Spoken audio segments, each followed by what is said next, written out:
የህወሓት አስደንጋጭ መግለጫና የጦርነቱ የመጨረሻ ጉሰማ ህወሓት ለፌደራል መንግስቱ የመጨረሻ ማስጠንቀቂያ ያስባለ መግለጫ አውጥቷል። ትዕግስትም ልክ አለው ያለው ህወሓት ከመሸ ጠንካራ መግለጫ አውጥቷል። በመግለጫውም በትግራይ ተከሰተ ስለተባለው ረሃብ፣ ስለ ወልቃይት እንዲሁም ለዓለም አቀፉ ማህበረሰብ ያቀረበው አስቸኳይ ጥሪ ተካቷል። በዝርዝር እናስደምጣችኋለን። የቀድሞ የኢትዮጵያ መከላከያ ሰራዊት ጠቅላይ ኤታማዦር ሹም ጀነራል ሳሞራ ዩኑስ የህወሓትና ሻዕቢያ ጥምረት በትግራይ ህዝብ ላይ የህልውና አደጋ ደቅኗል ሲሉ ተደመጡ። ጀነራሉ ከመሸ ዝምታቸውን ሰብረዋል። በአዲስ አበባም አንድ ጥብቅና ሚስጥራዊ ስብሰባ ማድረጋቸው ተሰምቷል። እናስደምጣችኋለን። ኢሳያስ የሚመሯት ኤርትራ ዳግም ወደ ማዕቀብና የአሸባሪነት ፍረጃ ውስጥ ልትገባ እንደምትችል ተሰማ። የአፍሪካ ቀንድ ጂኦፖለቲካ በከፍተኛ ደረጃ እየተቀየረ ባለበት በዚህ ወቅት ለአስመራው መንግስት መጪው ጊዜ እጅግ የጨለመና አሳሳቢ የሆነ መምጣቱን የሚያሳዩ ግልጽ መረጃዎች እየወጡ እንደሚገኙ የተለያዩ ዓለም አቀፍ መገናኛዎች እየዘገቡት ይገኛሉ። መረጃዎችን በመጥቀስ ኢትዮጵያዊ ፖለቲከኛ ሰክነው የፖለቲካ አካሄድ ሊመረምሩት እንደሚገባ አስጠንቅቀዋል። አክብሮታዊ ሰላምታችን በያላችሁበት የዓለም ዳርቻ ይድረስ እያልን ወደ ዝርዝር ጉዳያችን እናልፋለን። ህወሓት የህፃን ተፈናቃዮችን የረሃብ ጉዳይ አስታኮ አመሻሹን ሳምንታዊ መልእክት በሚል ባወጣው መግለጫ ትዕግስት ያልቋል ሲል ተደምጧል።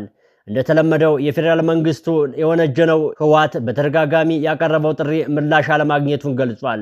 በሌላ በኩል ደግሞ በጌታቸው ረዳ የሚመራው ስምረት ፓርቲ በጉዳዩ ላይ ባወጣው መግለጫ ለተፈናቃዮች ለረሃብ መጋለጥ ህወሓትን ተጠያቂ አድርጎታል። ስምረት ፓርቲ በመግለጫው የትግራይን ህዝብ በተሳሳተ መንገድ በመቀስቀስ ለዚህ ያበቃው ህወሓትና ተባባሪዎች ናቸው ብሏል።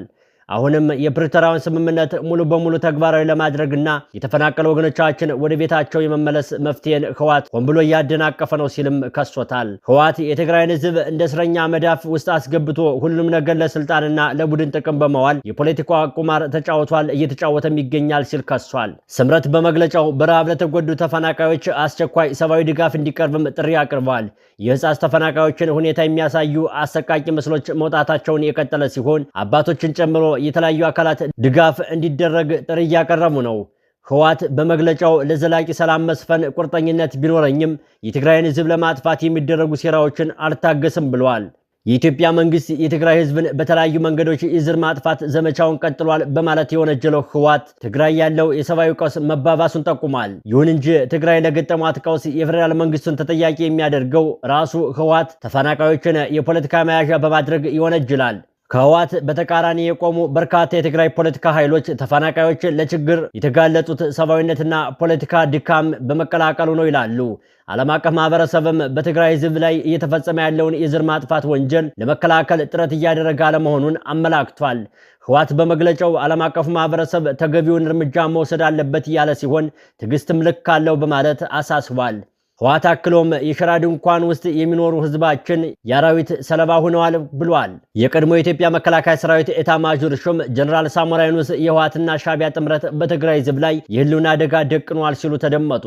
በጦርነት አፋፍ ላይ በምትገኘው ትግራይ ወቅታዊ ጉዳይ ፖለቲካ ኃይሎችና ጀነራሉ በአዲስ አበባ መክረዋል። በአዲስ አበባ ከተማ የሚኖሩ የትግራይ ተወላጆች፣ የፖለቲካና ወታደራዊ ሰዎች ትግራይ በጦርነት ዋዜማ ላይ እንደምትገኝ መገምገማቸው ተሰምቷል። በስብሰባው ላይ ከተገኙት መካከል አንዱ የሆኑት ጀነራል ሳሞራ ዩኑስ ትግራይ የጦርነት አደጋ የተጋረጠባት የህወሓትና ሻዕቢያ ግንኙነት መሆኑን ተናግረዋል። ጀነራሉ ትግራይ ውስጥ ተደራራቢ ችግሮች ቢኖሩም በተለይም የሻዕቢያና ህወሓት ግንኙነት ዋና የጦርነት ስጋት ምንጭ መሆኑን ጠቁመዋል። በሁለቱ ኃይሎች ጥምረት የሚቀሰቀስ ጦርነት የትግራይን ህዝብ በምንም መልኩ እንደማይጠቅም ጀነራል ሳሞራ በስብሰባው ላይ ተናግረዋል ተብሏል። የሁለቱን ኃይሎች አሁናዊ ግንኙነት በተመለከተ ማብራሪያ የሰጡት ጀነራሉ ሻዕቢያ የትግራይን ህዝብ ከማዕከላዊ መንግስቱ ለማግለል እየሰራች ነው ሲሉም አክለዋል። የህወሓትና ሻዕቢያ ግንኙነት ለትግራይ ዘላቂ ሰላም እንቅፋት መሆኑን የጠቆሙት ጀነራሉ ህገወጥ መሆኑ ታምኖበት በህዝብ መወገዝ አለበት ብለዋል።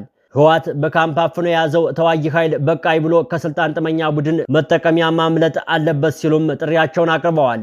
በህወሓት አማካኝነት ለጦርነት እየተዘጋጁ የሚገኙ ወጣቶች ተጨማሪ ጦርነት ለትግራይ እንደማይጠቅም መናገር አለባቸው ብለዋል። እንደ ጀነራል ሳሞራ ግምገማ ከሆነ በአሁኑ ወቅት ትግራይን ከዳግም ጦርነት ማዳን የሚቻለው የህወሓትና ሻዕቢያ ግንኙነት ሲቋረጥ ብቻ መሆኑን አስገንዝበዋል።